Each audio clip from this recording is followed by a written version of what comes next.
Ainsi, les écoles vosgiennes vont perdre plus de 38 postes à la rentrée. Passé au second plan derrière la crise agricole, ce jeudi était aussi une journée de mobilisation au sein de l'éducation nationale. Et dans les Vosges, à l'appel d'une intersyndicale, 200 personnels, principalement des enseignants, se sont retrouvés devant les services académiques avec cette première revendication, demander de meilleurs salaires. Au niveau des salaires, c'est clair, on est moins bien payé en Europe. Nous, on a fait le calcul, mais ça a été confirmé par la Cour des comptes, que la perte de salaire a été de l'ordre de 25% depuis 2000. Donc on réclame vraiment des mesures salariales à hauteur des enjeux, c'est-à-dire 10% tout de suite sans négociation et après l'ouverture de vraies négociations. Selon les syndicats, on demande toujours plus aux enseignants, mais avec moins de moyens. Pour preuve, les suppressions de postes prévues par la carte scolaire dans les Vosges à la rentrée, avec moins 38 postes dans le primaire et moins 45 au lycée.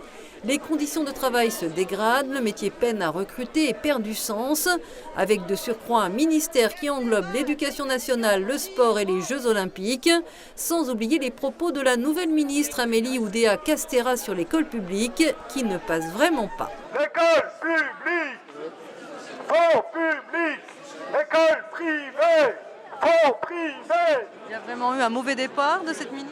Oui, il y a un mauvais départ qui a mis les personnels en colère.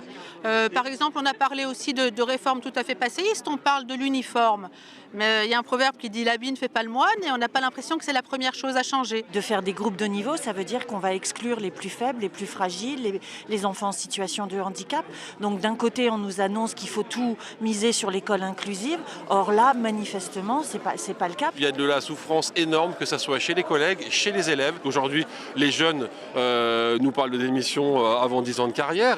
Et les conditions de travail, nous on souffre ici d'être vus au grand public, souvent pour ceux qui n'en font pas beaucoup. Les chiffres officiels faisaient état premier et second degré d'une moyenne de 20% de grévistes dans l'académie et d'une crise à l'autre, celle qui touche l'agriculture.